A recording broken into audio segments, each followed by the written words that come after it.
What is the value of x if x cube is less than x square? Now there are two ways we can quickly comprehend what the question is asking. One way is that I prefer is looking in the range, in the four critical ranges. I have discussed about this in my inequality module, so you can just check it. There are four critical ranges of x. One is between 0 and 1, the second is greater than 1, the third is between -1 and 0, and the fourth range is less than -1.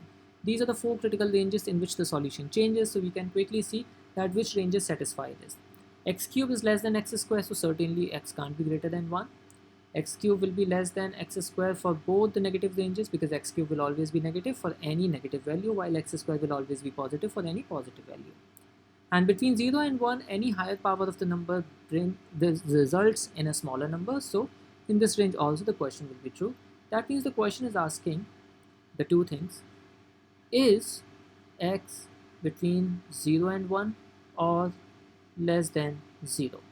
This is the conclusion question which needs to be answered in the form of either yes or no. The second method to simplify this is that you can solve it algebraically. For example, x cube minus x square should be less than 0. You take x square common and finally you have x minus 1 less than 0.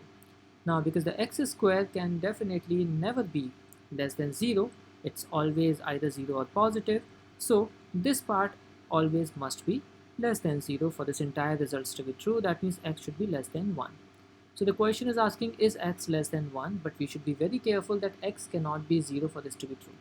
So the question is asking, is x less than 1 or not if x is not equal to 0? Because at x equal to 0, the two parts become equal. Now, let's quickly check the first statement. The first statement says that x is between -2 and 2.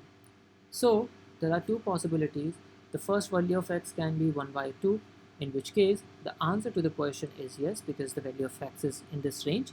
But the value of x could be equal to 1.5 as well, which is greater than 1. Therefore, we say the answer to the question no using this statement.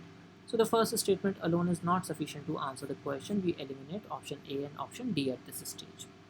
Now let's look at the second statement, which says that x is an integer greater than -2. So if x is an integer greater than -2, then x could be equal to -1, or x could be equal to +1, or x could be equal to +2.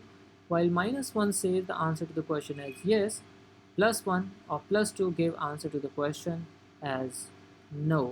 Therefore we say that the second statement alone as well is not sufficient to answer the question, and option B as well is out. Step 3 is combining the two statements. So now when we combine the two statements, then what we get is that x is between -2 and 2, and x is an integer greater than -2. So according to the first and second statements combined, the value of x is an integer greater than -2, which can be equal to -1 or 0 or 1. While -1 gives the answer to the question as yes, 0 gives the answer to the question as no, even 1 gives the answer to the question as no. Still there is inconsistency.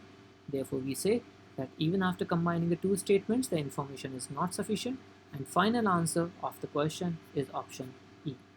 Thank you so much.